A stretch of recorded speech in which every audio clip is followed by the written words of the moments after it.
What's going on, guys? Welcome to another edition of the It Doesn't Matter podcast. I'm your host. I'm the Notorious One. I am Dom. I'm here, my man, all the way down in Delaware. I'm here with BDC.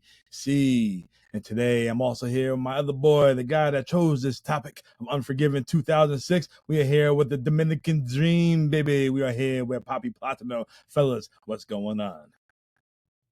Not much. Happy weekend, fellas.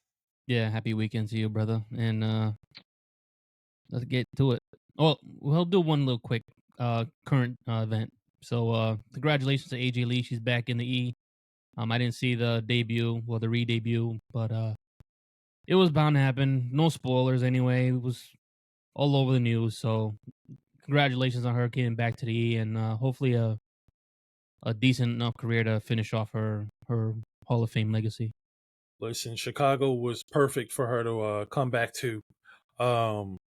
And like you said, it was like the worst kept secret. It was all over the place, but people still reacted like they just couldn't believe that it was actually happening. And I felt very happy for her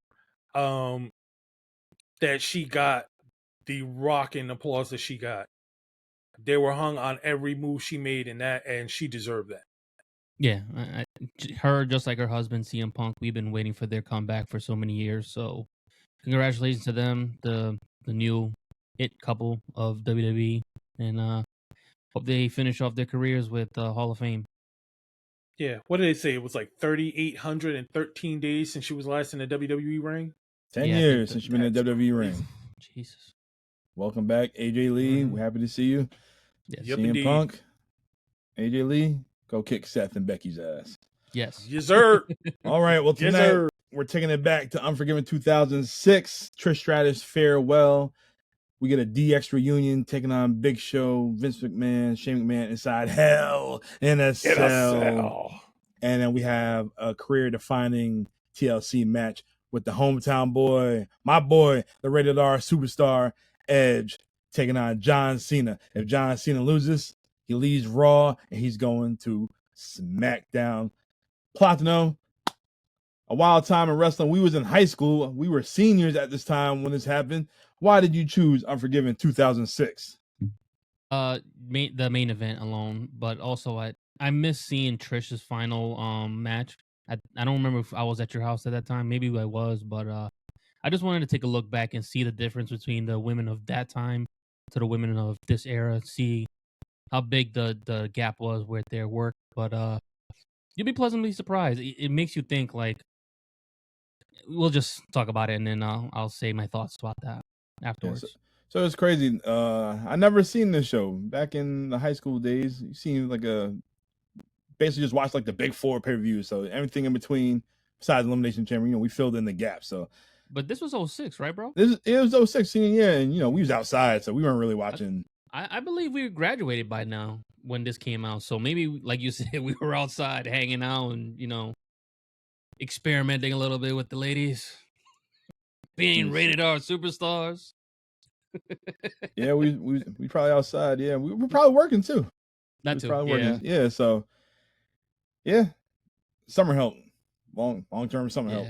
Yeah. So now I doubt we watched this show because it's the first time I watched this first thing. Dom, we should have took pictures when we first started that job. It's not related to wrestling, but if people seen us from where we started to where we're at right now, them like two guys from the back of a truck now where they're at. One guy's practically like in management, and the other one's doing his thing in another department. I don't think most of those guys even saw that from us. So, just like some of these rookies, you don't see the talent, but then slowly, the cream always rises to the top. Ooh, yeah. Yes, sir. Yes, sir. All right. Well, this show takes place from Toronto, Ontario, Canada, and we get a video package of Vince McMahon hating on D-Generation X, and he's considered them being a disease. He's so pissed off that he had the Big Show to join forces with them, and him, his son, and the Big Show is all going to be inside Hell in the Cell. And then we see John Cena dominating the WWE, and now he wants his title back against the rated R superstar Edge. So he's going to get a TLC match for the first time ever. And if he loses, he's going to SmackDown. This is a Raw branded pay-per-view. We got Jim Ross and Jerry King Lawler on commentary. In our opening match, we have Johnny Nitro with Melina taking on Jeff Hardy for the Intercontinental Championship. Man, I remember SmackDown vs. Raw 2007 because I used to love Johnny Nitro's entrance with Melina, and it was on point. That was one of the coolest intros of all time when she did the split and she's doing all the little kick thingies and all stuff like that. And my man had the belt on his belt, then he just slid in the ring, just did that little pose like that. Like that. Oh man, that was it. That was clutch right there. Oh man. But yeah, I loved me some Melina. I loved her so much that I named my daughter after Melina right here. It is. And Jeff Hardy, he was so over at this time, 2006, making a name for himself. The Hardy Boys, they're doing their separate things, and he's killing it. Released prior to this before? I know he had some troubles, I think, in... Yeah, he was out of WWE for a while. I think they said it was what, 3 years? I think they said yeah, because they mentioned that he was gone for a while, and that was when he was doing TNA during that time. Because he was in TNA after he got pushed with the Undertaker, make yourself famous, kid. I love that. And that's when he basically plunged. Yeah, he spiraled, and then he went to TNA, and Matt started making a name for himself, and yeah. All right. Well, this match right here, this opening match, I thought it was a long match, to be personal with you. It was, the fans, they were hype, but it was just a little too long for me. Jeff hit the swanton at one point, but Nitro put his foot on the ropes, so the match continues. Then Jeff throws Nitro into Melina, and she's on the ground. And then Jeff goes for a power bomb. He kicks out, and then Melina takes her heel, and then wham, hits Jeff right in the face. And basically, yeah, Jeff Hardy got the win. Actually, no, Nitro gets the win and retains the title. Excuse me. Yeah. Just because Melina was cheating. So, like I said, my personal thoughts, I thought the match was too long for an opening match. They went at least like 20 minutes. And yes, Nitro was cool, but it really didn't do nothing for me. It wasn't even really a spot fest. You're just like, all right, just get the people hyped up, but it just went a little too long for my liking. So, BDC, what about you? What are your thoughts on this match right here? Well, knowing the two competitors in the ring, I expected more. But then again, they're younger at this point. Jeff Hardy was nearing the height of his powers. Johnny Nitro, who would later become John Hennigan, or John Morrison or whatever in WWE, and really have his prime with The Miz, and then his parkour phase. There was the potential for more even back then, but I mean, the match was what it was. They highlighted Melina getting involved. I guess it was their way to make sure that Jeff Hardy didn't lose any steam while Nitro retained the title. And I think I do agree that the match did go longer than I anticipated, especially for an opening match. But I mean, it was okay. It was, the intro, of course, was probably the highlight of the match, and and you would hope to get more from a match that you have Jeff Hardy and you have somebody who's as talented as Johnny Nitro. In that match, you would think that you would get more, but they really kind of played on the heel side of things with the match. But it was okay, nothing special. Does this match matter to you? It got people warmed up, but overall, not really. It was there. It could have been worse, but it absolutely could have been better. All right. Platinum, what about you? What are your thoughts on Jeff Hardy and Johnny Nitro for the Intercontinental Championship? I agree with you a little bit. I felt like there was like more left on the table, but I don't know if because they kept the rivalry going after this. it just seemed like something was off, maybe just a little bit. Maybe just something I wasn't used to seeing these guys wrestle at that time.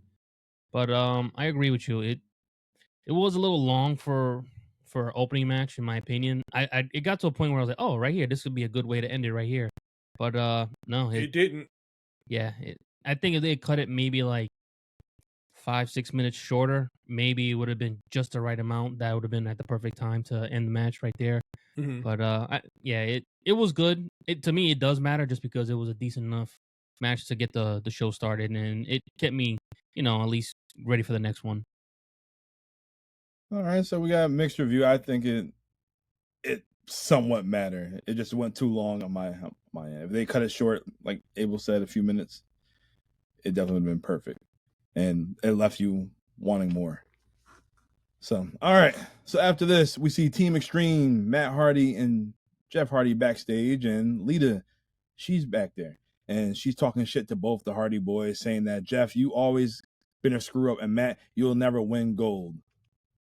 And she was damn near right, because the only old gold he really had was United States Championship and the ECW title, that big ass black belt. Yeah, I mean he finally he won something in TNA, but that was TNA. WWE he doesn't break out of the mid card in WWE. He does win the World Heavyweight Championship in TNA. Like you're talking about Big Money Matt. Yeah. So he went. I like that run though. He does eventually come into some gold, but just not in WWE. Lita was at the height of her heelish powers at that point because of Edge, of course. And it really was a story of 3 careers going in totally different directions. It was like Jeff was starting to make his way back. Matt was at the height of his powers in WWE.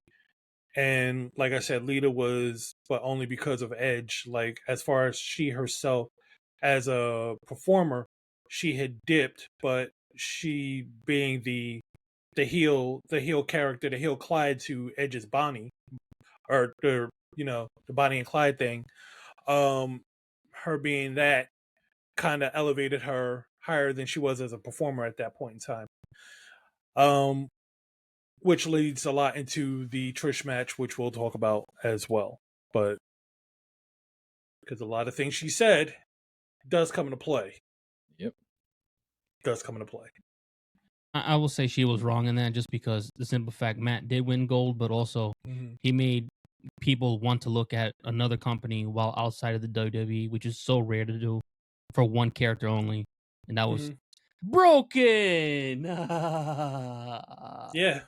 So, I mean, and you realize it's like the Hardys, they just literally, they initially, Jeff's second run in TNA is when Matt actually came over and was with them with Immortal for a time. And that was when he got his gold. But then, then they just went promotion hopping and was just collecting gold all over the place, and just really just put a lot of, they put themselves back in a light that hadn't been seen in years, and put a lot of promotions on them out there that kind of either they weren't really on the map, or they were on the map but they hadn't really thought about, with AEW and WWE really out there being the main two.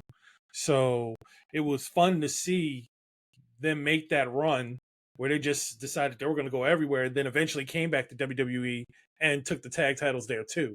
So they collected them as well. It was a fun time for the Hardys. It was a really fun time. And even to this point, they're in TNA now. It's kind of cool to see them, especially when they were on NXT. And you kind of hope, okay, well, maybe they'll get a one-off or a final goodbye in WWE when they come close to retiring, but we'll see. We will see. Now, everybody listen to me. My name is Armando Alejandro Estrada. And let me be clear, I took a note on this. Ladies and gentlemen, I listened to this dude speak, and the first thing I thought of is this dude sounds like Jay Lethal trying to sound like Ric Flair with a Hispanic accent. Escúchame. Escúchame. That's what I thought. As soon as I heard, I was like, "Oh my god!" It's like this dude is Jay Lethal being Ric Flair with an accent. I'll never forget this character because Dom used to do this on the back of the truck with me all the time. Yes. We joke around. People like, "What's your name?" Emilio. Yes. All right. Well, our next match, we have Umaga with Armando Alejandro Estrada taking on the Big Red Machine, Kane.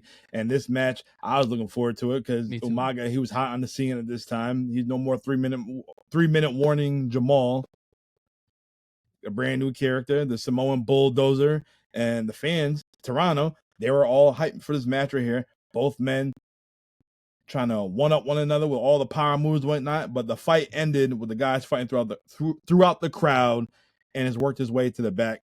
And I'll have to say this was a safe booking for Umaga and Kane. I have to say. Absolutely. I enjoyed this. It definitely left me wanting more of this right here. Absolutely. I think it was the right idea because you don't want to kill one monster with another one. You want to, let them keep going. You want King Kong to still go against Godzilla, and what's really going to happen when part 2 comes out. Yep, so yeah, this was perfect. This was just the right amount of back and forth with these guys where each one is showing each other's power, but still got a little resilience in themselves. So yeah, perfect way to end this, in my opinion. I mean, this isn't what John likes. He likes an ending. Me, for this one, let's get a little sequel for this movie. And just enough time too. You don't need all that time. Yeah, that was perfect. Absolutely. The match was great on many levels, and one of the main reasons is being, like you said, it wasn't a finish. At that point they're pushing Kane because Kane's taking off the mask, and they're pushing him to the moon. Umaga, they're pushing him to the moon. At that point, he's undefeated. He hasn't been beaten by anybody since he's gone into the Umaga gimmick. And and realistically, it's not a big enough pay-per-view to kill that noise one way or the other. I agree. It's not. It's not a SummerSlam. It's not a WrestleMania. It's not a Royal Rumble. It's none of those. So you don't kill a build like that on a lower tier pay-per-view. You just don't. And they did this one right to me. Yes. It's unanimous. This match matters. Yes. Our next match is for the World Tag Team Championship. We have the champions of the Spirit Squad. I can't tell you. I just know one was Nick Nemeth. Yep. I don't know who the other one was. Was it Mikey? That was Nikki. Nikki, and another one was Mikey with the champ. Yeah, it was Mikey was the one with Dykstra, and then Nikki it was Nick Nemeth. Mickey. Who had the titles with Ziggler? Ziggler wasn't in the title. He wasn't in the title match. So it was Kenny. It was Kenny and Mikey. Yeah, Kenny and the Mikey. fat one. Yeah. Yeah, Kenny as in Kenny Dykstra, who later came out and was actually a pretty decent wrestler on his own. And Mikey, what happened to him, man? That's another one. Mikey, who just Mikey. With the E still? Yeah, he's still with the E. Yeah. All right. Yeah, Kendone. All right, so we got the Spirit Squad defending their tag titles against the Highlanders, Rory and what are we gonna call them? I don't know that dude's name. It really doesn't make no difference. Yeah. This match was nothing special. They were pushing the Spirit Squad in 2006 for some strange reason. I have no reason why. But Spirit Squad cheated to win, and they regained the tag team titles. This match had nothing. Doesn't do nothing for me. It does not matter. You guys? Nah, I was trying to see, trying to figure out what the hell the whole point of the Highlanders were back then, and I was just like, Walk at Botch Fest. Yeah, it wasn't. I wasn't a fan. They lost me right away, and it's sad because I always give somebody a chance, but they didn't connect with me. And then the Spirit Squad, like you said, they kept cheating all the time, and I'm like, all right, I see where this is going. They're not going to lose the titles right now, so. But you know what's crazy? What's crazy is they were. I looked at them when Enter the Ring, and the first thing I thought about were the Viking Raiders. I knew you were going to say that. I didn't see I that. thought it immediately, mainly because of the other dude who looks just like Ro. Eric. with the beard. Yeah, the guy who looks like Ro. That was the first but when I saw them actually performing, I was like, they make me think of the War Raiders, except they're not nearly as good. Hell no. And Rory, which is the one with the long hair and stuff like that, he was, like I said, it just wasn't good. Robbie and Rory. Robbie and Rory. The McAllister, the cousins. Yeah. Rory's the one with the hair, and Robbie's the one who looks like Ro. The question is, which of the one that got caught out in TNA sitting in the crowd and got fired after that? I think the one with the hair. That was Rory. The one with the one with the hair. Yeah. I remember that part. Yeah. Like, oh, look. The show's so good, we got WWE talent in here. Oh, shit. Like, nah, he's here. He's here because his Robbie. girlfriend works here or something. No, he was in there because it was hot. Because they were recording in Disney and it was like 90 degrees. I'm like, let me get in some AC. It's like, bro, you're in the studio with another company on TV. Like you could have really found like the Transformers event or something like that. And it says that he looks back at it, like, that guys, he was in a bad place mentally, and things escalated after he was pinned by Hornswoggle on several matches beforehand. Excuse me? Yeah, and after that, after he got caught out, he got The Undertaker and Fit Finlay talked to him. Yeah, that was terrible. Nobody cared about him. He didn't do nothing. Listen, man, it didn't seem like you were. No offense. I hope you had a decent enough careers in the Indies afterwards, but yeah, that seems I didn't to see be no connection with me. That seems to be nonsensical to me. Yep, there he is. There he is, looking bored as fuck, no less. That's the crazy part. Looking bored as fuck. Oh, there you go. So it's like, dude, you didn't even need to go because you look bored, and that's when they got you looking bored. That's funny as hell. So I can honestly say that this match doesn't matter. I know you guys probably feel the same exact way. Yeah. So my question is, for Platino 2006, the tag team divisions, they were obsolete. Why did the division struggle so badly? Because your tag team match right here. Vince did not like tag teams, man. He's always said, why would I pay two guys when I could just pay one? And I get it. You're paying a bigger pie for one guy. I mean, and you don't really pay the tag teams as much. I mean, you figure, hey, screw it. If I got to pay somebody half of what I would pay for two guys for one, that's like a discount. I'm like, just use your brain, Vince. Like, seriously. And if you think about it, wrestling's biggest draws sometimes were the tag teams. You got the Midnights, the Express, you got the Hart Foundation, the Road Warriors. Yep. The list can go on. Anderson Brothers. Demolition, Hardys. Come on. Yeah. You have some hell, I mean, for a while, and even in 2006, DX is a tag team because there's no one else. It's just Triple H and Shawn Michaels. They are a tag team. The biggest boom in WWE was Edge and Christian, Hardys, and the Dudleys.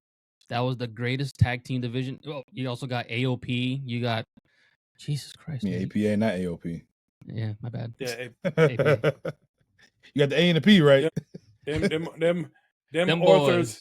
Them authors were authoring nothing but acrimony. They were the real authors of pain. Yeah, APA was something serious. Yeah. Yep. I mean, yeah, I Harlem Heat too. Steiners. Oh, come on. Yeah, the 90s. 90s, early 2000s. Well, 80s, 90s, early 2000s. Tag teams was popping. That's for sure. Vince was not. I don't know what Vince's issue was with tag teams, because I mean, you had in that period of time, you had some of the greatest tag teams in the world. Period. Point blank. And you didn't utilize them. You didn't utilize them. Question of the night. Who's got the better tag team division now? AEW or WWE? And I'll include Ring of Honor in that with the AEW as well. Yeah, because I know Dom's got a team over there he loves, and I saw them too. Outrunners. I got two teams. Them boys. I was like, ooh, actually, I like that. AEW got some tag teams. They got the Bucks. They got the Death Riders. Outrunners. Yeah, they got a few tag teams. Hurt Business. Did they get Did they get their names back yet? No. The I don't. The Bucks. Nope. Are they still Rod and Todd? They're whatever they throw at them. Bag full of gummy bears in the ring. Oh my lord! No, you can't tell me you don't love this because I didn't watch it. But Bully Ray said this is the reason why they're going downhill. It's hilarious. That's a Bully Ray. I love it. This is how you this really angle like. Is hilarious as hell to me. This is how you follow through. You lose all your power, and then you just get fucked with until you get it back. Come on, now. Everybody knows a bag of thumbtacks is cheaper than a bag of gummy bears. Everybody know that. Well, yeah, sugar is easier to kill you. They both will kill you. Diabetes. Oof. I mean, hepatitis. Oh shit. That's a clip. All I know is they did the same thing with Baron Corbin. They put him in the gutter. They had him wearing the dirty ass shirt. Was like, they made him. That was a good gimmick. I did, but the thing of it is like, they put him in that gimmick, and he sold the hell out of it. So it's kind of like this. It rings kind of the same way to me because it's like they're going through the lowest of the lows right now. The only difference is where he at least had some support behind the scenes, even if they didn't quote unquote show it. Yeah. Bucks have no support at all. They're just getting fucked over by everybody. And that shit's hilarious to me. Yeah. I think that's hilarious. I don't know if Baron's ever coming back to the E with that name, but oh my god, he was one of my favorite heels when he was coming up. Listen, I hope he does make his comeback. The mark misused, in my opinion. The mark of a man is his impression on others. Yes.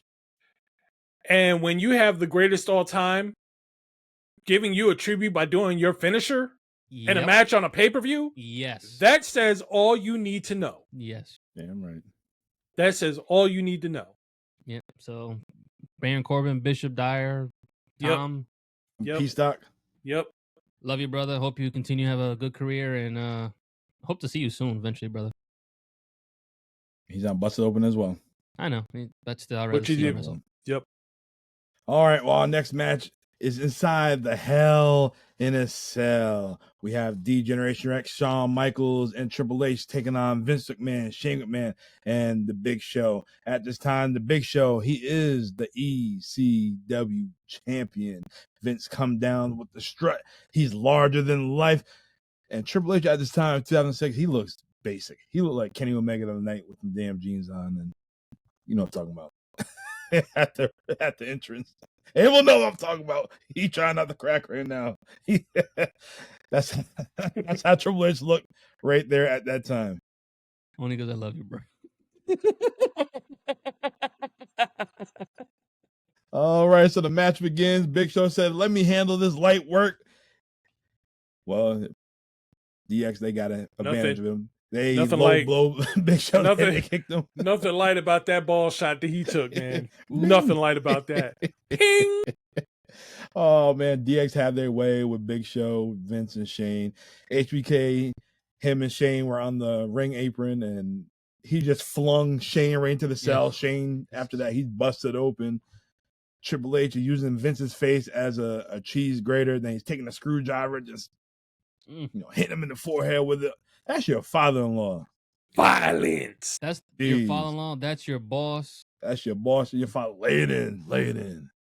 That's the grandfather to your babies. Jeez. Give it to me. All right.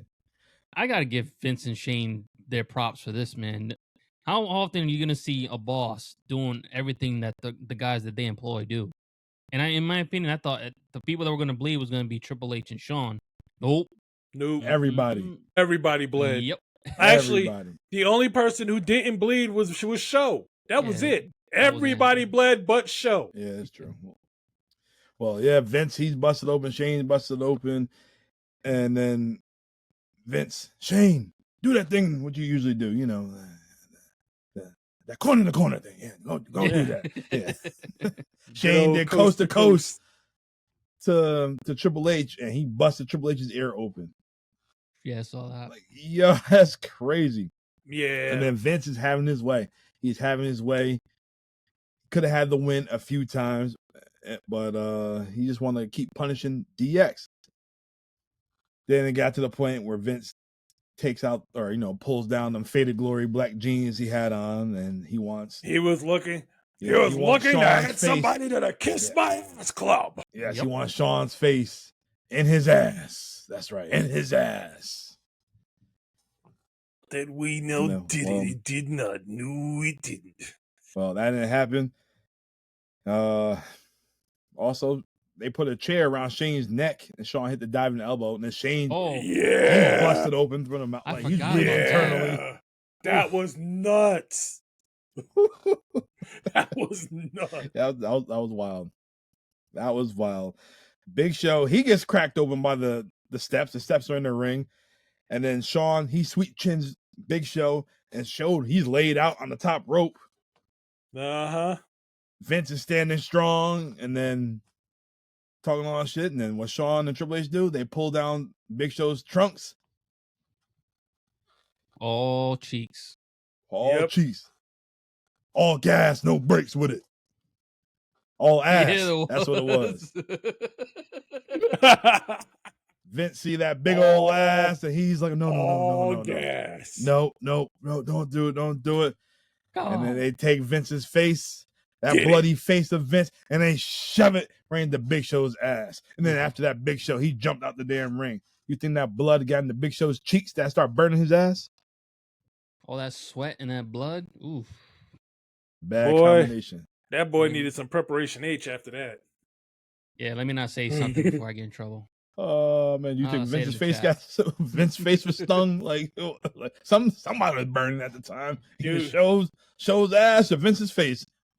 Dude, one of them at the time.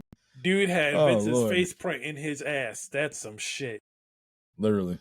That's some shit. After this, Shawn tunes up the bands and sweet chins Vince.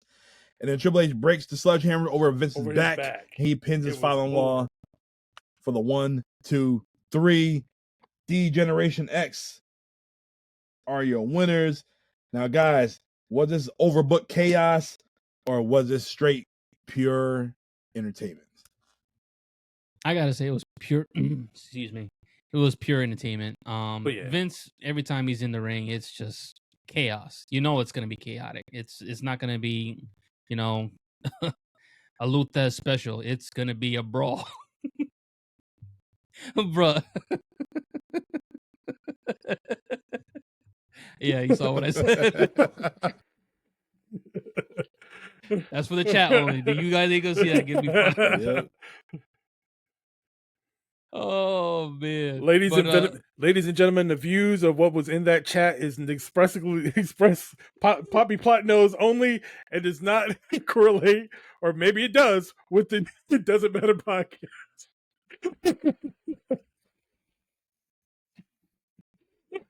All right, let's get back to something. But yeah, it was pure entertainment from beginning to end, man. Yeah. Then the blood, I wasn't like I said, I wasn't expecting that from the McMahons, but what a brawl. I love that. Yeah. I love the brawl. If you're gonna be like in these blood feuds, go after each other. Don't give me no freaking hip tosses and body slams. Give me the hands. Just give me the hands. Don't give me any prolonged or protracted wrestling moves. This ain't what this is about. This is about beating somebody's ass. That's what this match was about, and that's what this match was just asses getting beat all over the place. And it's funny, after the show, you watch Raw or SmackDown after this, they had the still shots, and they kept showing the video of Vince's ass or Vince's face going Big Show's ass. Like I remember that clearly back in 2006. It's all about the clips, brother. Seriously. Big old ass. I gotta say this match matters for sure. It kept the show going. It was entertainment at its finest. And when you got some of the GOATs in there too, of everything you think of, you're gonna win. So it was beautiful. Not beautiful, but it was great. Yes, this match matters. Our next match is for the women's title, and it's also Trish Stratus' retirement match. We have Trish Stratus taking on Lita for the women's championship, and they show a video package of how great Trish Stratus was and still is to this day. And then Carlito pulls up Trish Stratus backstage asking, is it true? She says, is what true? Is it true that you're retired after Unforgiven?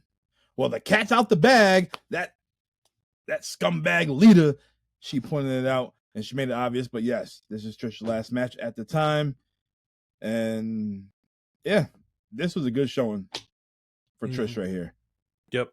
Why not go out against your best friend in your home country, your hometown, and what's a better way to beat her with the sharpshooter?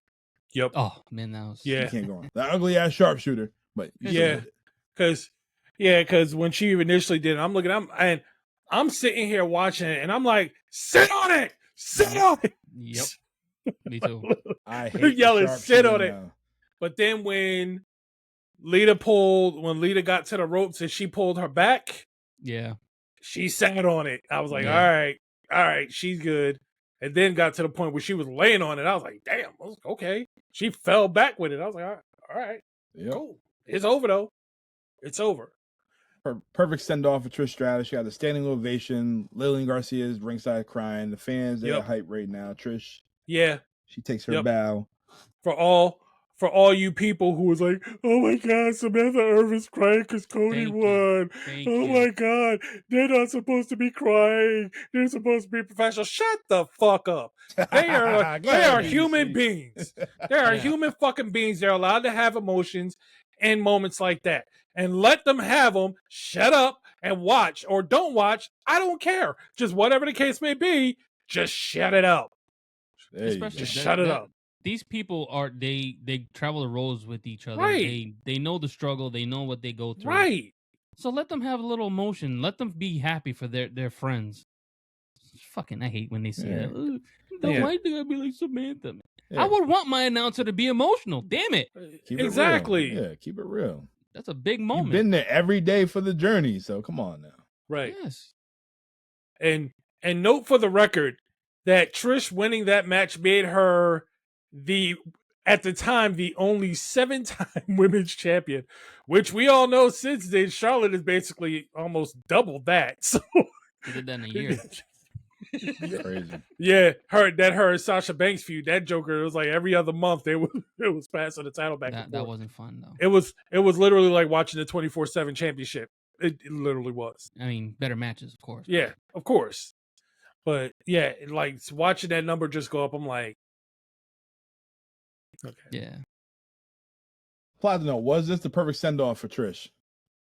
Yeah. I mean, normally they always say you want to go out on your back, and unfortunately that wasn't going to be to pass. I mean, could it?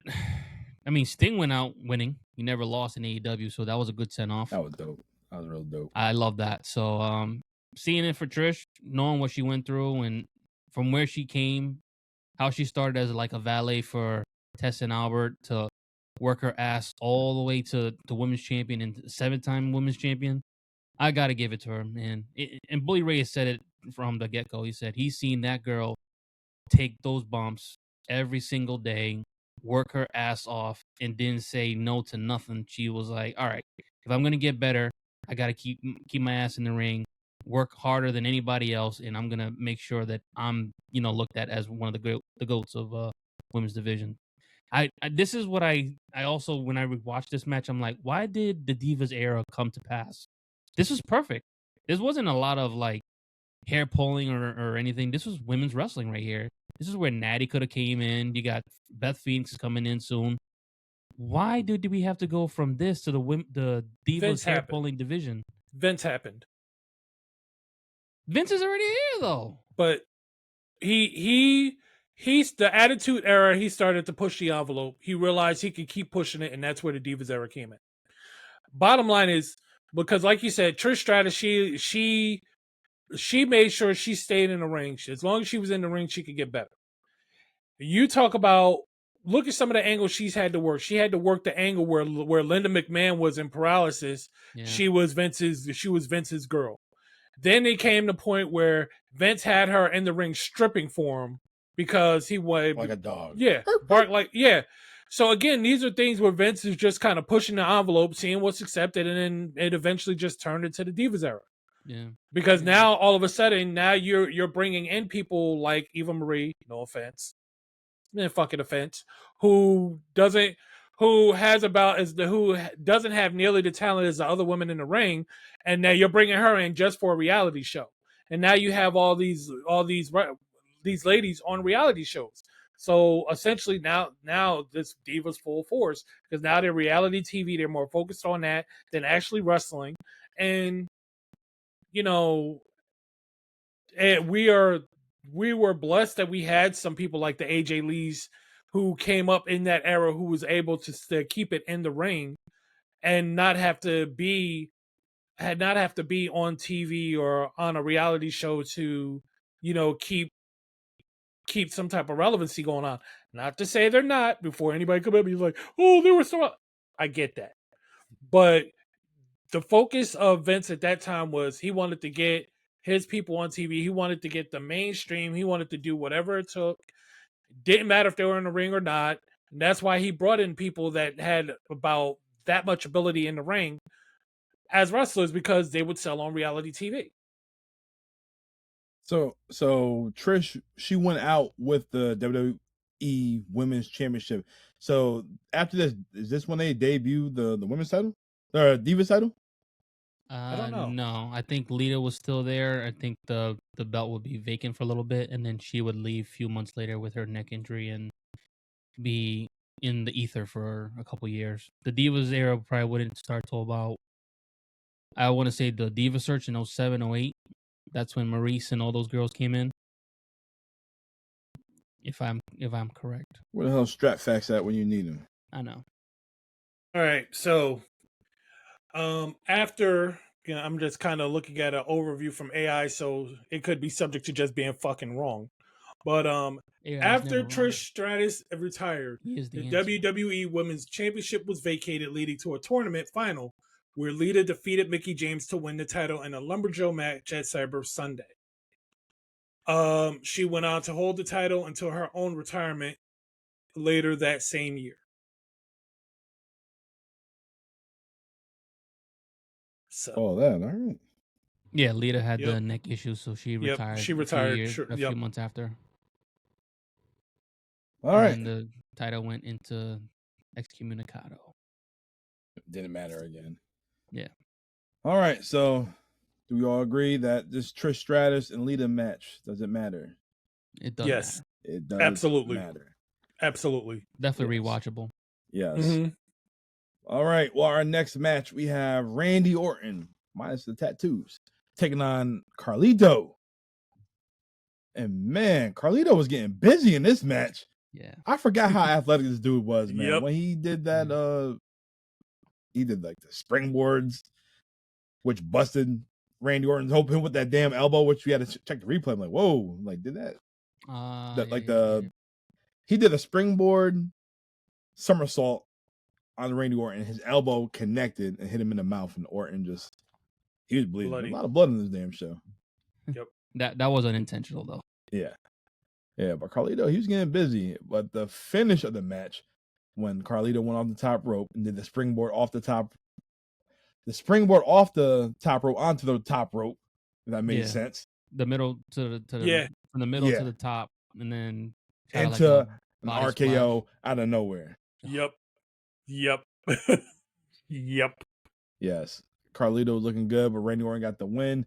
Carlito was on CVV, Chris Van Vliet's podcast, not too long ago. Somebody asked him, "Can you still do that?" He said, "No, I'm old."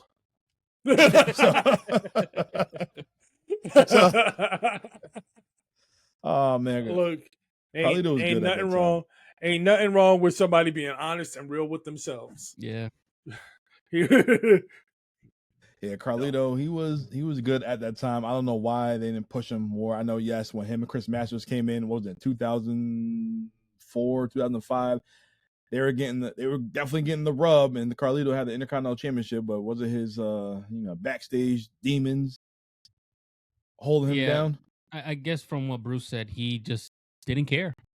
he didn't have that fire. I mean, he was, being papi chulo with the ladies, which, hey, good looking guy, bunch of women around here.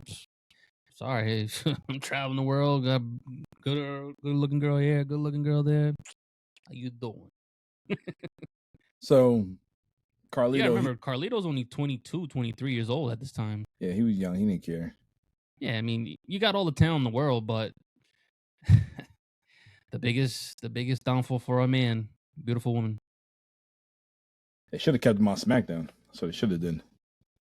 Did he go to Raw for a little bit? Yeah, this was a Raw branded show. Yeah, so Wow. he started on SmackDown, United States champion, and then he went to Raw, and then after that, he just got lost in the sauce. I think maybe because he knew his talent was so great that he didn't really have to like try as hard. I mean, Randy and him were just 1 and 1A, in my opinion, of generational talents. Maybe if he had someone like Triple H on his ass like Randy did, maybe he could have turned into the World Heavyweight Champion at one point. Because I mean, when he made his comeback, I was like, "Damn, Carlo, like, you didn't look like that before." Yeah, he got jacked. Yeah. But my thing is, how did this feud even start between Randy Orton? Like, Randy Orton just stagnant at this time? Because I know a few months later, we get rated RKO. So they don't know what the hell to do with Randy Orton at this time? Well, I mean, was it? He was the Evolution's dead, obviously. Yep. 04. You know, he hasn't quite, has he? I don't think he's quite gotten to Legend Killer status yet.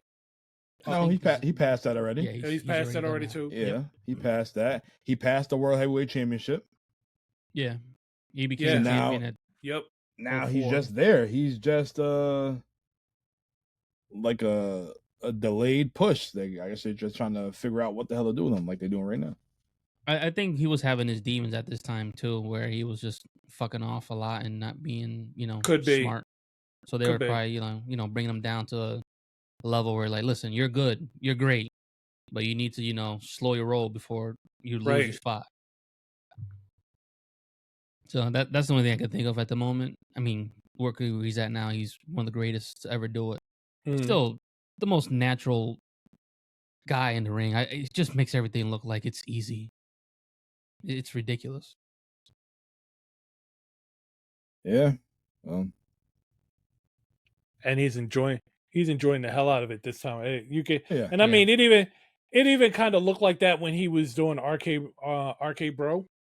I think like he was really starting right there. Where he was really starting to enjoy what he was doing in the ring, and it's just continuing now, and it's just fun to see, especially since we've seen him through the years, and it just seemed like he was never enjoying anything.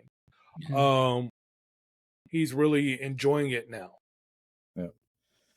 Keep it up, Randy. We'll be talking about you soon. Definitely. Yep. Your Hall of Fame is coming. Yes. Well, our next match is for the WWE Championship. It's a TLC match. It's in Toronto. This is Edge's type of match right here. So we have John Cena taking on Edge. If John Cena loses, he's going to join SmackDown. We see Teddy Long in the Raptors chilling, thugging and bugging with some popcorn right behind him. And that dude rubbed the skin off his fucking hands, because every time you saw him, he was like, bruh. Yeah, so Edge, he's the hometown hero, and John Cena, he is in hostile territory, and we've seen this numerous times. Cena, his music go off, you hear the dun, dun, big boos, nothing but big boos in the arena. And there's even a sign in the crowd that said, Cena fears work rate. They are goddamn lies. Cena doing some of his best work right now. Watch it now. I'm saying. Oh man. Watch it. Because 2006 probably was John Cena's best year. Until this year. So BDC, Platinum, we were talking about the end of the year, after Cena's last match. We're gonna have to do a Cena show. Yeah, that's already in the books. It's definitely in the book. We have to come to agreement. The four of us get John on board. Are we going to cover Cena's best year in wrestling, 2006? Or are we going to cover His final journey right here. This run right here. Why don't we leave it to the audience? I mean, Well, yeah, let them have a little say too. right. And here's the thing: if this year keeps going the way it's going, if it keeps going the way it's going, you might have some people argue that this might actually be his best year because of everything he's pulling out of the fucking hat. He's pulling some stuff out of that. Like what has been his thing? He's like, he's Super Cena. He's got 5 moves of doom. This dude pulled out 5 moves no one thought he could do in the last 2 weeks. Yep. All finishers. Yeah. All of them. I'm about to go on Facebook right now, and I am going to post the question: what is John Cena's best year in wrestling? We want to see. Put 2006. Put another year. Put 2025. Those 3 options is 2006, 2025, or other. Oh, yeah, gotta make a poll. That's what it is. Poll. Yes. You got a good argument, man. This year has been insane. Because I mean, and not only that, but if you look at even from the terms of his trajectory, I mean, this dude, he was the face, he was the typical face, and then all of a sudden he realized he needed to step it up a notch to start winning again because he hadn't won in forever. So then he started to go heel. Then he went full blown heel, and then it was fuck the world, and just go in there do his shit. And then it was the redemption arc that he's currently on, and all the while, I mean, he's been facing person after person after person. And it's just like he's not backing down from anybody. Well, except for Cody, he backed down for maybe a week or 2 before he finally got that match. But then he decided to become good Cena again, or Super Cena again, and So who's his final match? Because I thought it was going to be Logan, and that's out the water now. And I don't think Logan would have deserved it if it was. So like saving it WWF screwed up once before. No offense to the aforementioned Baron Corbin, because we talked about him, but we all know he should not have been Kurt Angle's retirement match. No. Hell no, he shouldn't. We know that for as good he should not have been his retirement match. They're not going to make that same mistake with Cena. It will be somebody that has a history with him that we would all respect that he will be going out against. So I don't think it's going to be Brock. It's not going to be Brock because Brock is Wrestle Palooza. So I don't think it's going to be Brock because he's literally just fighting people once. I don't see him fighting Brock twice. Doesn't need it.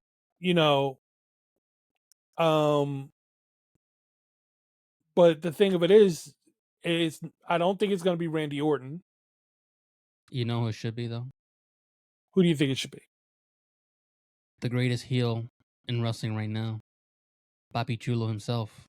Dominic Mysterio. Dom? Absolutely. Not in Washington, D.C. But it's the last. Saturday Night's bringing Batista back. I know that. Batista's no, Batista's done. No. Batista's done. And now we can look at The Rock and say The Rock's done too. Have you seen him recently? Yeah.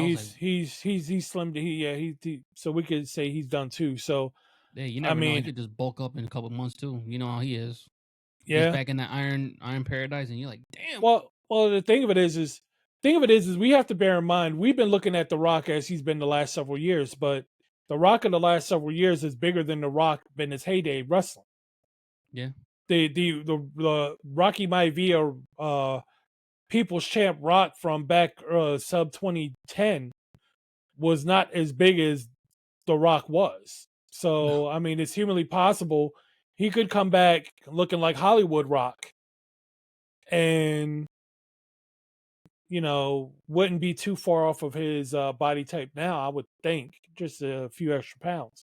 I always say though, he doesn't need it though either. It's got to be someone he can pass that torch and Oh, they true. can go on and say, "Hey, I may not have been the world champion, but I was the last guy to beat John Cena on his way out." That's why I think Yeah. Mysterio is the So perfect guy right now. Right now, it can all change. Anything can happen in the next yeah, few months. I mean, it could be. I think it's gonna have to be somebody who's they're trying to push to the moon at this point. I think Mysterio is going to be lined. I think Mysterio in the next 6 months is going to be lined up in a feud with Judgment Day, one way or the other. I think him and Balor are going to eventually not butt heads. Oh yeah, That's going to happen in that's the next happening. 6 months. So I don't think they're going to tie him into a match with John Cena. With that coming, because it's coming. But I really don't know who would benefit from the rub most at the moment. Um, I could easily say like a Braun Breaker, but he's kind of tethered to Seth Rollins and Bronson Reed right now. Um, you know, Roman Reigns been there, done that. Doesn't need it. And the thing of it is, it's not even a matter of need at this point because he's the greatest of all time. He's done all that he's going to do, so he's going to get final call. It would have been nice if it was like a Kevin Owens, but Kevin Owens is hurt. Yep. But it's going to be interesting. I mean, it's really going to play out after WrestlePalooza. I think whoever he's going to wrestle last will be the guy who steps up to him after WrestlePalooza. Like immediately after WrestlePalooza. It won't be, oh, well, we're going to have a guy come in and step up after, say, Survivor Series. No, I think it's going to be a guy that steps up to him after WrestlePalooza within like that couple of week time frame. Someone's going to step up, and that's going to be his opponent for Saturday night's main event. It's going to be a lengthened program where Cena doesn't have to wrestle. He can just have his match and call it a day. He won't need to be in the ring and do anything other than talk. So that's Cena what I think. has Raw in Boston, Raw and MSG. Mm-hmm. He has Perth. Mm-hmm. He has Saturday night's main event. So was it like 5 more appearances? 5, 6 more appearances. 5 more, 6 more appearances. So so he, as I said, slim pickings. He will, and he's wrestling. He's WrestlePalooza. wrestling Brock. That's WrestlePalooza. He's wrestling Brock, and then he's got maybe one more match in between. I don't even see that. He'll have a match on Raw. He'll have one more match on Raw. Why? Because you're gonna have it. SmackDown. That was it. Chicago. That was it. That was his final Chicago appearance. Or final SmackDown appearance. Oh, he said that. Yeah, that was yesterday, or that was Friday night. Yes. Yeah, that's his final. That's his final SmackDown. That was against Sami Zayn. He'll do something in Perth. Yeah, possibly. Well, he might do what he did in London. Pay-per-view in Perth, I want to say. He might do what like he did in London. Campaign for a WrestleMania to show up in Perth like he did when he was in London. Gunther. I forgot about Gunther. They're definitely not doing that. No. Gunther can say, I retired the 2 greatest of their eras.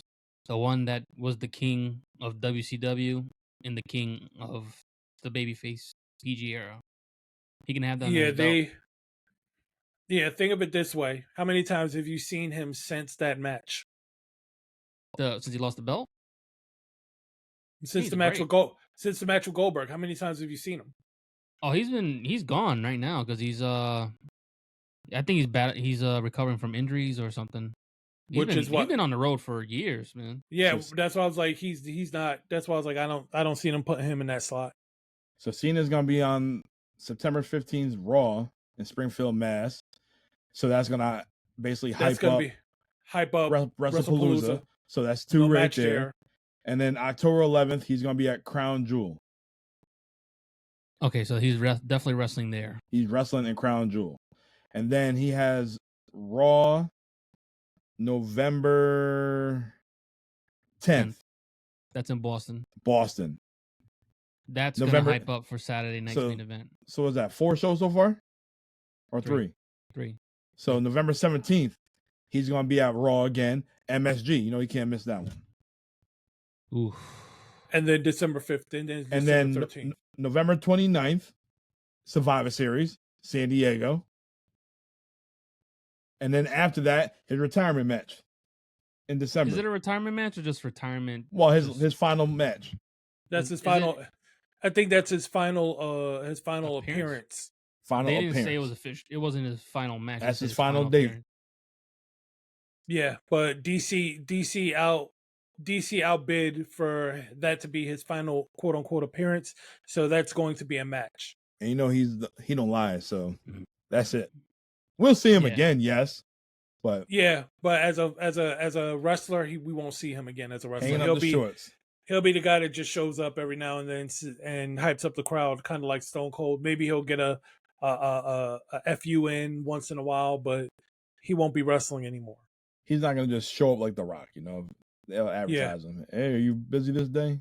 No, hey, look, it's The Rock. Go ahead, give him a firing gun and let him leave.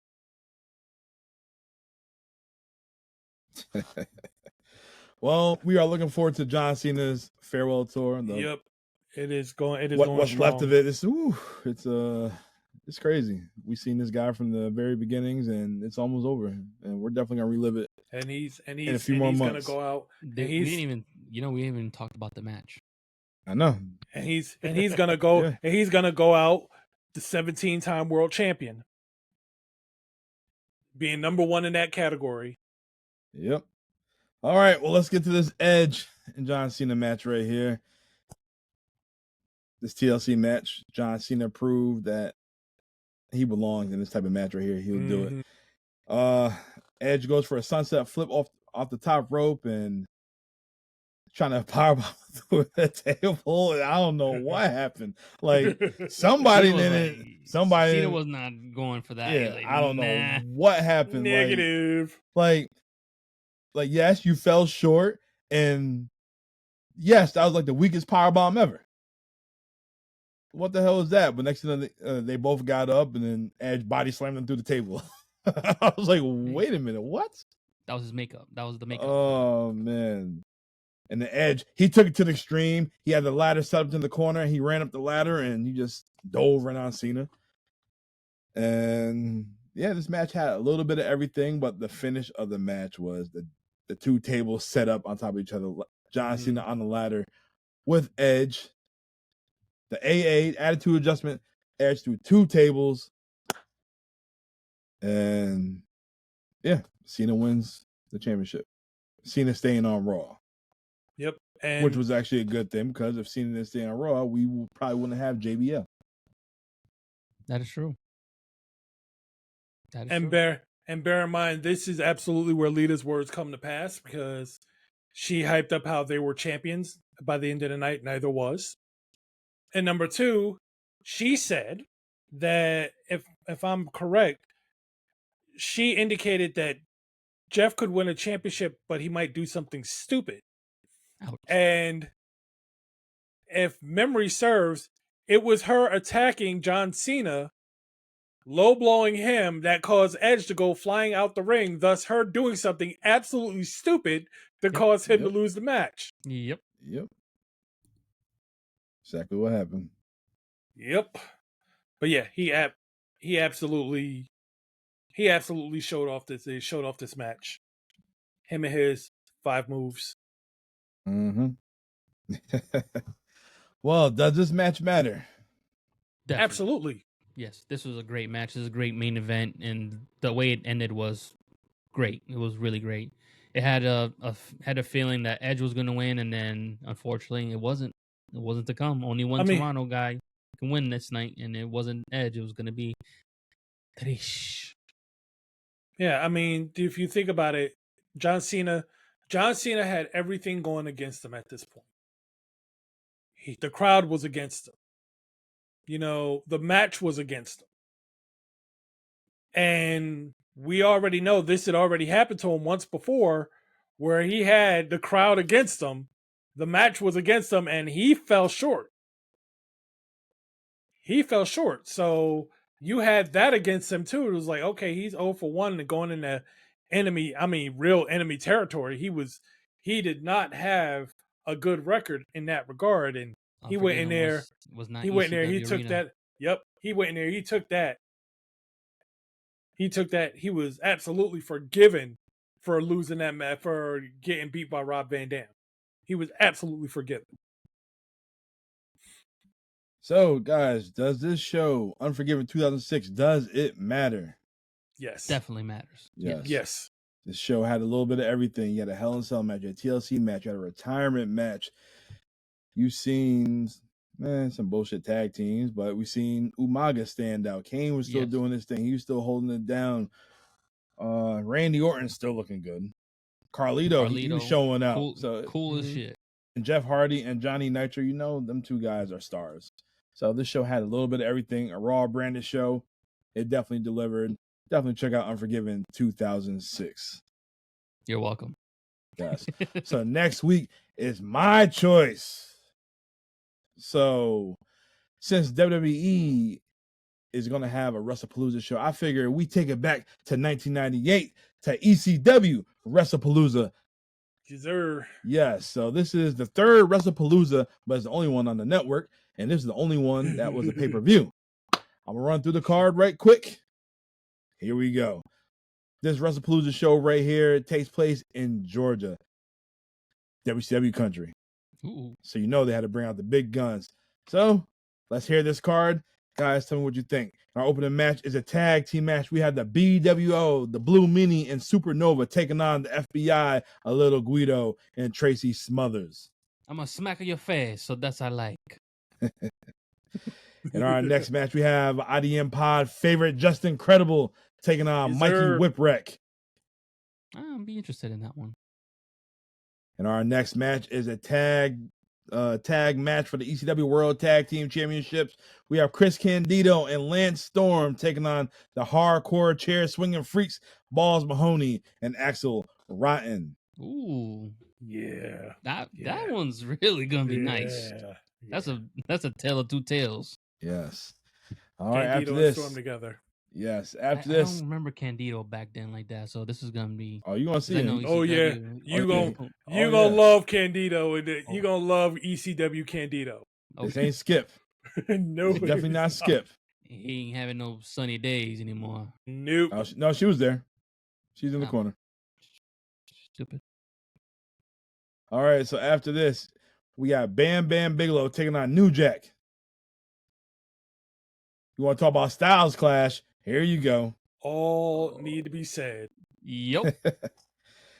After this, we have another tag team match. We have Tommy Dreamer, BDC's boy, and the Sandman taking on the Dudley boys, Bubba Ray Dudley and Devon Dudley. Please tell me they have his whole intro where he gets the crowd riled up around this time. I never seen this show, so we're gonna find out together. Who's intro? Bubba would piss you the F off. That's all I got to say. If you was not a fan, but if you were just someone in the arena, don't bring your daughter or your wife in there. Seriously. Oh yeah, he go all the way in. Yeah, he go all the way in. That's all I got to say. Yep.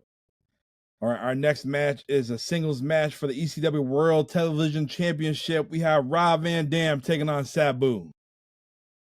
Oh, Jesus Christ. Oh my God, it's gonna be nice. Yes, and your main event for the ECW World Heavyweight Championship, we have Shane Douglas, the franchise, taking on Al Snow. What? Interesting. Like, all that build up to that? You said Head was over. You said that before. Yeah, Head is absolutely over. Head is absolutely over, but was Head over this time? Well, you're gonna find out. Okay. I can't wait to talk some ECW. Yeah, I will absolutely be watching this with a very keen eye. Yeah, so much of this card is just so damn good. So yeah, I can't wait to relive all of that. WrestlePalooza 98. WrestlePalooza 98. Yeah, minus the main event, which could end up being something pretty good. So let me keep my hopes down so that way I can be like, all right. That's right. WrestlePalooza, 1998.